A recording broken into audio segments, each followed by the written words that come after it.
Let's talk boxing now. Michael Ramabeletsa is a South African boxer who has been based in the UK for over a decade. He's the current English super bantamweight champion, the current super featherweight area champ and British Masters champ. Troublemaker, as he's known within the boxing circles, has been boxing professionally for 15 years, and at the age of 41, he still wants to add more titles to his collection. He joins us in studio to talk to us about his future plans. Champ, good evening, and thank you so much for joining us. Good evening. Thank you. Thank you for welcoming me anyway. And thank you for making this your first stop from the UK. You landed back in South Africa yesterday, and your first stop here at Newzroom 405. We appreciate that. But I wanted to talk about, just maybe to lay the foundation a little bit. You started boxing in South Africa, had a few fights in South Africa, and then you left in 2011, right? Yeah. Why did you leave? What was it that made you leave South Africa? Actually, I had an offer with one of the managers in the UK. And for me, for searching that opportunity, because here at home, boxing is big, it's good. I mean, we've got all the talent, but there's no financially, when it comes to financially, because when you retire from boxing, most champions that I know, they are struggling after their retirement. But I've noticed that internationally, mostly boxers, they box and they manage to secure their life. I mean, after boxing.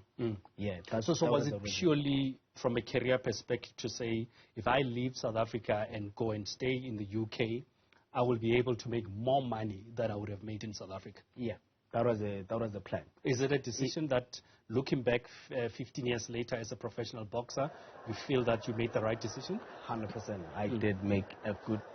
Even if I faced a lot of challenges, but it definitely made a good decision. What were some of those challenges? Because, I mean, you turned pro 2008. Yeah. You fought for a couple of fights. I think I remember one of your fights fighting in Mafikeng, losing to Evans Mbamba.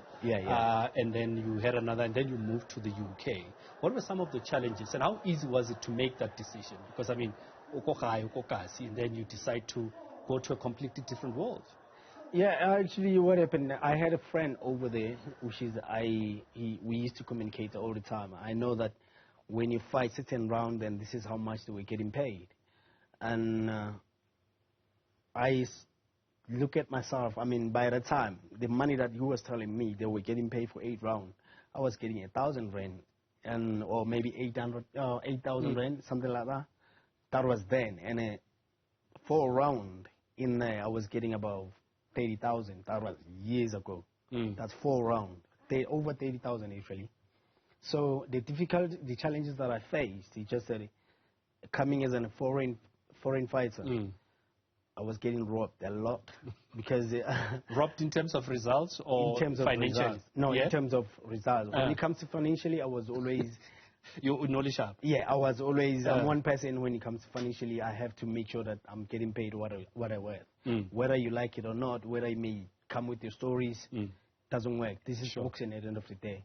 So the challenge is just that I'm getting robbed a lot and getting fight in a short notice.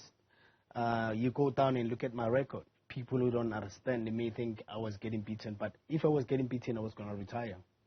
That's for sure. But in the UK, they know that I was getting robbed a lot. And although even if I'm still getting the big opportunities and getting paid good money, if I was getting beaten, that opportunities that I've been getting all the time, I was not going to get it. So that's the reason that I'm still in the game, because I've never get no punishment in boxing. So what did it take for you to establish yourself in the UK? Because I mean now, you're a boxing brand in the UK. You're a British champ, and you held a number of titles, area titles that side. What did it take for you to establish yourself in the UK? To be honest, it takes the hard work and dedication. Just to the good thing about me, I'm one person who I like not to compare myself with anybody. The challenge that I faced, I always tell myself I'll go through it, no matter what. So the only thing that I know where I'm coming from, I don't want to live the same life that I used to live. So what takes me to put myself into just dedication, nothing else. Now, let's talk your career as it is now. But I know you don't look it, but you're 41 years old. You're 41 years old, and you still want to continue boxing. And I feel like I'm 30 or 28 because I look after myself. I don't drink, I don't smoke. I'm just so dedicated to this, and I think God just saved me to keep doing what I'm doing because I always says I'm positive. I always says doesn't matter how long it takes, as long as you believe and you know you can achieve it, and you work with the right people, nothing can stop you. The only thing is the hard work. You put your hard work. Don't lie to yourself, because sometimes we talk, but we don't put the work behind. You can put the work, but it comes with the lifestyle as well. So I know myself, and I'm very confident with myself that no matter what. So you feel, how many more years do you still think you? To be honest, not. So are you aiming to box until you are 50, Michael? No way. No, no. The plan is, like, I want to fight in South Africa. That's the plan. Yes. And obviously I've got a promoter who's willing to do that now. Like now I've been invited to secure that fight. Okay, let's talk about that. So it's part of the reasons you're back in South Africa. Yeah. Do you want to? Because when last did you fight in South Africa? 2010. Yeah. 2010. Yeah, 2010. And you have always been fighting in the UK. In the UK, yeah. Don't you miss fighting at home? I Don't do. you miss the crowds? I do. Don't you miss the people here? I do. 100%. I do. I do miss to fight. So what is the plan now in terms of fighting back in South Africa? The plan is, because the most thing I want to do is I want to show the youngsters who are coming up that there's an opportunity out there, which is I'm willing to do that. I'm willing to give the young ones the opportunity in the States, and especially in the UK, because I've got a lot of connections. So that's why I want to come and get the fight here and explain myself to them, and they can see where I'm coming. Most boxers, they know where I was before and where I started to where I'm at today. But if you're fighting in South Africa, who are you fighting? Are you fighting a South African boxer, or are you only fighting? What's the plan? I want to understand the plan. The plan is to fight one of the South Africans. Who? Is there anybody that you're looking at? There is a lot of names, but because I want to move to featherweight, okay. I was fighting as a super bantam. Super so I want to yes. move to featherweight. I don't want to mention names, but any names that are champions. No, I mean, you gotta be brave. You gotta say. I'm very brave one. because I've been saying. I mean, the only person which is I want to get the fight, get a win, and then I'll be calling those shots. Okay. After getting that win at home. So your next fight, you're planning to fight it in South Africa? My next fight, I'm planning to fight at home. Ideally? Hopefully it will be end of June or early July. Okay. Yeah, we're under title fight. Title fight. Okay. Could be title fight or 10 round. That's okay. what I want. And then I'll be fighting under Zanzi promotion. Okay. That's the person who invited me. Zanzi. Yeah. Oh, okay. They've got a show coming on Sunday, and I've been invited for the meeting to have a chat about the rest of what we're trying to plan. We're planning to do on that time. Yeah. So that's the plan. The main thing is to fight at home, get one of the fighters in South Africa, and get paid well against me. You know, because I know how. But then you're used to pounds in South Africa now. I mean, you're used to getting pounds in the UK. I believe they will try to mesh. I believe they will try to mesh that a bit. Yeah. Because that's what counts. That's why I haven't fight in South Africa, because the money that I've been offered is not what I can come for. Yeah. Yeah. Compare what I'm fighting for. You've always had ambitions, also, Michael, of a world title. Right? I mean, do you still feel, again, at your age and looking at how things have, I think you lost your last 3 fights. And you came right with that.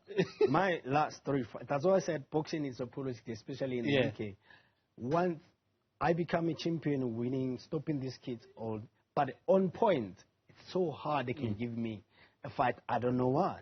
You know, so are you still, 10 years later, over a decade in the UK, do they still consider you a foreigner? Because at the minute, what's happening is I'm managing myself. Okay. And I am my own boss. And if I'm going to another promotion, they don't want me to win. They want their own boxers to win.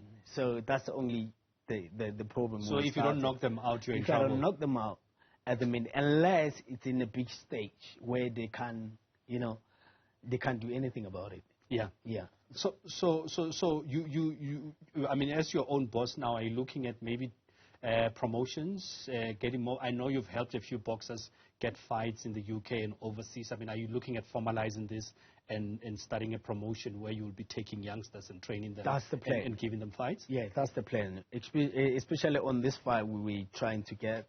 My plan is to get a lot of fighters to fight in the States and sign the boxers from South Africa, give the opportunity in the States and in the UK.